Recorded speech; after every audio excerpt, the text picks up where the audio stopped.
tahun 1963, Presiden Makarios, yaitu Presiden Siprus pada saat itu, mengubah susunan konstitusi pemerintahan melalui 13 amandemen. Di situ dinyatakan bahwa etnis Turki dikurangi terlibat.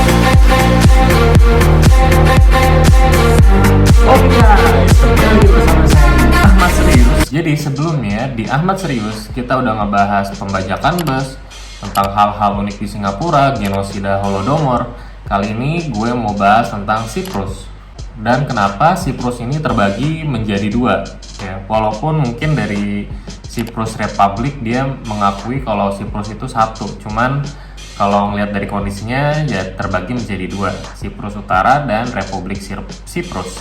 Mungkin teman-teman udah sering dengar tentang kenapa Korea terbagi menjadi dua, Jerman terbagi menjadi dua dan akhirnya menyatu kembali. Lalu ada juga Yugoslavia, mungkin tuh bisa jadi bahan untuk selanjutnya. Kalau kalian mau ada request terbagi menjadi dua selanjutnya, boleh komen di bawah saja. Nah, kali ini gua mau bahas Siprus kenapa terbagi menjadi dua. Yang satu di bagian selatan Siprus itu didominasi oleh Siprus Yunani dan yang di utara didominasi oleh Siprus Turki. Di better is matter. Buat teman-teman yang belum tahu, Siprus ini merupakan suatu pulau yang berada di selatan negara Turki. Dan di mata internasional, Siprus Utara merupakan suatu bagian di Republik Siprus. Dan di antara Siprus dan Siprus Utara itu ada yang namanya buffer zone, yaitu pembatas antara dua negara yang dijaga oleh United Nations. Gara-gara ini juga, ibu kota negara Siprus terbagi menjadi dua. Yang satu ada di wilayah Siprus, yang satunya lagi ada di wilayah Siprus Utara. Terus kenapa Siprus terbagi menjadi dua? Awalnya memang gimana? Jadi sebelum tahun 1974, negara Siprus ini memang terdiri dari dua etnis, yaitu etnis Yunani sebesar 70% dan juga etnis Turki sebesar 30%. Dari masyarakat kedua etnis tersebut, sebenarnya tidak ada masalah apa-apa awalnya. Sampai akhirnya pada tahun 1974, pemerintahan mengeluarkan kebijakan Accord d'État. Gue nggak tahu bacanya gimana. Buat yang tahu boleh komen di bawah.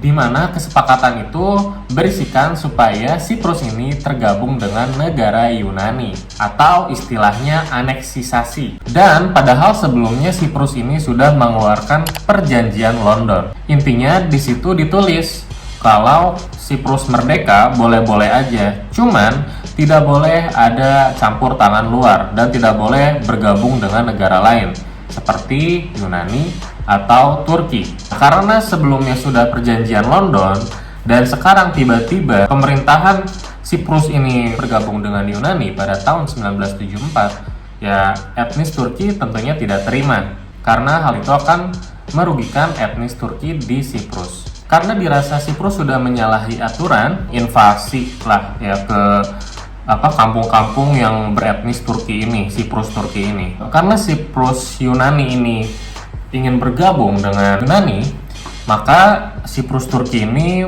menyatakan kemerdekaannya pada tahun 1983. Gak sampai di situ.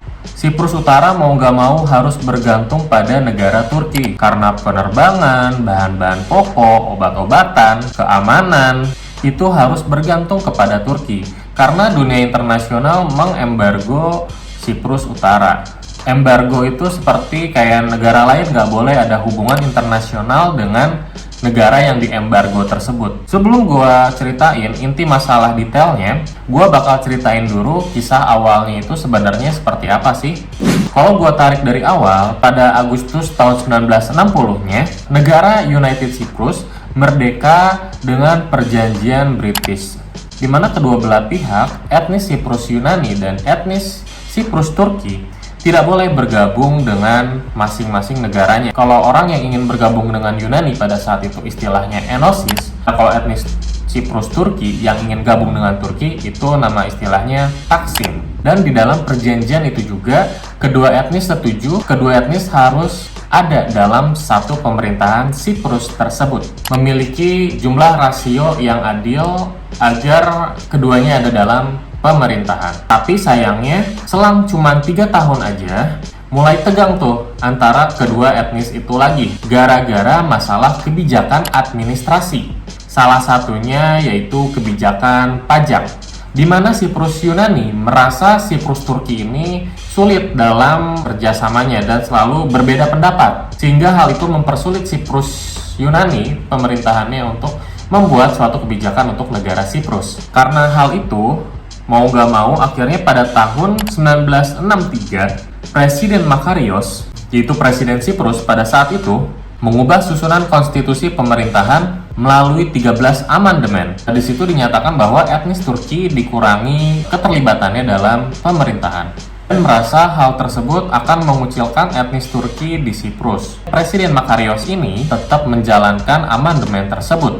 Pada akhirnya di tahun yang sama, 30 November 1963, Siprus melegalkan amandemen tersebut, membuat kebijakan Akritas Klan, di mana Siprus Turki tidak boleh lagi terlibat dalam pemerintahan. Selang 1 bulan kemudian, pada Desember 1963, ada kejadian di mana polisi etnis Siprus Yunani menembak warga sipil dari Siprus Turki, terutama di Nikosia dan Lanarka. Kenapa mereka ditembaki? Siprus Yunani ini mencurigai keterlibatannya Siprus Turki ini mengikuti TMT, atau intinya mah gerakan pemberontakannya Siprus Turki lah. Dan dari sinilah banyak korban jiwa berjatuhan dari kedua belah pihak. Akhirnya mereka saling serang. Tercatat sampai tahun 1964, yaitu 1 tahun setelah Siprus Yunani ini mendominasi pemerintahan, 364 Siprus Turki dan 174 Siprus Yunani terbunuh. 109 desa menjadi rusak, di mana didominasi oleh kampung atau desa dari etnis Siprus Turki. Dari tahun 1963-1964, 11 tahun berjalan, Siprus Turki bertahan hidup dengan obat-obatan, makanan, penerbangan, semuanya itu dari negara Turki. Siprus Turki juga akhirnya mau nggak mau buat kelompok militer untuk mempertahankan dari daerahnya. Ada juga yang beberapa kabur ke Britania, Australia, atau bahkan balik lagi ke Turki. Dan akhirnya pada tahun 18 Desember 1967, berarti 4 tahun ya, selama 11 tahun berjalan itu, di tengah-tengahnya itu, terbentuklah pemerintahan Siprus Utara. Pada Juli 1974, Makarios, Presiden Siprus pada saat itu, menuduh negara Yunani mengkudeta gerakan militer etnis Siprus Yunani untuk bergabung aja sama negara Yunani. Makarios ini digantikan oleh presiden baru, yaitu Nikos Samson.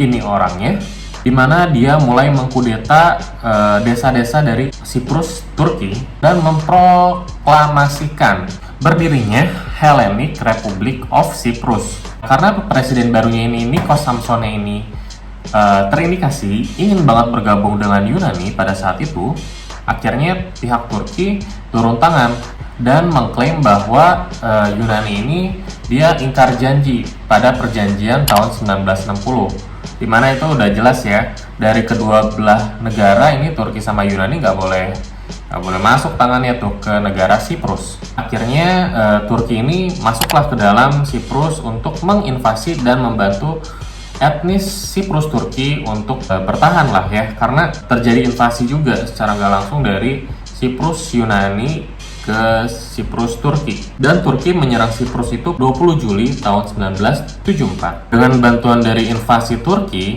36% pulau Siprus itu berhasil dikuasai oleh Turki. Dan jujur, peperangan ini itu menyebabkan banyak korban dari kedua etnis. Dan setelah militer Siprus Yunani ini runtuh, terutama yang dipengaruhi oleh pihak negara Yunani, akhirnya presiden yang sebelumnya, Presiden Makarios, kembali menjadi presiden. Akhirnya, pada tanggal 2 Agustus 1975, PBB ini jadi intinya setelah melihat mereka ribut mereka pengen ngakurin lah intinya. Akhirnya diajaklah dia ke Vienna, Austria pada saat itu untuk dibuat perjanjian. Ditukar aja udah, warga yang ada di selatan Siprus Turki itu pindahin ke utara, yang Siprus Yunani yang ada di utara pindahin ke selatan. Etnis Turki yang ada di utara ini udah ngumpul. 15 November 1983 Siprus Turki di utara itu mendeklarasikan kemerdekaannya menjadi Republik Turki Siprus Utara, atau mungkin kalau kalian search namanya TNRC ya. Namun sayangnya keberadaan negara ini ditolak mentah-mentah oleh Siprus dan juga oleh PBB melalui resolusi Dewan Keamanan 514. Akhirnya beberapa tahun terakhir penyatuan kedua negara ini sering dibicarakan. Uni Eropa pun pada tahun 2000 setuju untuk menerima Republik Siprus untuk bergabung dengan Uni Eropa. Meskipun negara Siprus itu masih terbagi menjadi dua. Karena Siprus ini dia mengancam Uni Eropa dalam menghambat atau memblokade penjualan, perdagangan, hubungan internasional dengan negara yang ada di sekitar Siprus, dalam melebarkan sayapnya Uni Eropa ke daerah timur. Pada tahun 2004, PBB lagi-lagi melakukan pertemuan untuk mempertemukan kedua belah pihak untuk melakukan perdamaian penggabungan Siprus. Namun pada saat itu kedua presiden tidak setuju untuk bergabung dalam referendum tersebut.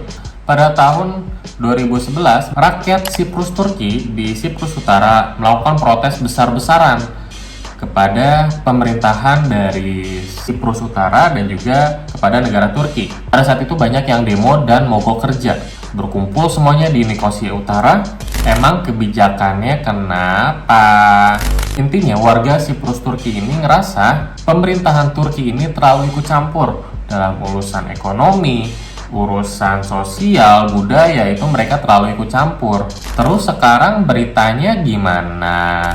Jadi pada tahun Juni 2018, lagi-lagi PBB melakukan pertemuan di antara kedua belah pihak tersebut, tentunya dari presiden masing-masing, Nikos Anastasiades dan Mustafa Akinci, dan tiga pihak penjamin, yaitu dari negara Yunani, negara Turki, dan juga negara Inggris. Namun pembicaraan itu dilakukan kurang lebih 2 tahun, tapi kedua pihak masih belum ngasih respon untuk berdamai sepenuhnya. Namun usaha ini sebenarnya nggak sia-sia juga dari PBB ini. Kenapa? Karena dari perbatasan itu yang awalnya hanya beberapa gerbang, sekarang dibuka menjadi 9 gerbang antara dari Siprus Utara ke negara Siprus. Dan gue baca juga dari pengalaman di YouTube, jadi Siprus ini lebih mendominasi, dimana siapapun yang punya paspor Siprus, dia boleh ke Siprus Utara maupun Siprus Selatan. Namun, kalau misalkan paspornya hanya berupa Siprus Utara saja, itu agak susah misalkan untuk lewat ke bawah gitu. Beberapa aja yang boleh lewat. Dan pada saat itu juga, dengan pertemuan beberapa kali itu juga selama 2 tahun itu, Yunani dan Turki bersepakat untuk menurunkan tensi ketegangan dari keduanya. Terus solusinya gimana? Dari pandangan hubungan internasional ya. Yang pertama itu, Siprus Utara ini harus gabung ke Siprus, negara Siprus ya. Yang kedua yaitu membuat negara masing-masing. Jadi ya seluruh negara itu yang mengakui kalau Siprus Utara ini merupakan suatu negara. Atau yang ketiga yaitu melakukan polling. Tapi ini menurut aku suatu yang agak sulit untuk dilakukan. Ya kalau dari gue sih ya mudah-mudahan bisa menemukan solusi yang terbaik di antara kedua negara tersebut. Kalau dari kalian berarti kesimpulannya apa? Terlepas dari siapa yang salah atau bagaimana, gue cuma bisa mendoakan mudah-mudahan ini Siprus bisa damai tentram ya. Mau Siprus Yunani, mau Siprus Turki, ini semuanya damai tentram. Buat teman-teman yang mau nambahin, mau komen, mau klarifikasi, misalkan gue salah, boleh banget komen di bawah. Buat teman-teman yang mau request juga konten apa aja, boleh juga komen di bawah. Mungkin itu aja dari gue, mudah-mudahan lo terhibur dengan konten ini. Sampai jumpa di video gue selanjutnya. Amat serius pamit, bye.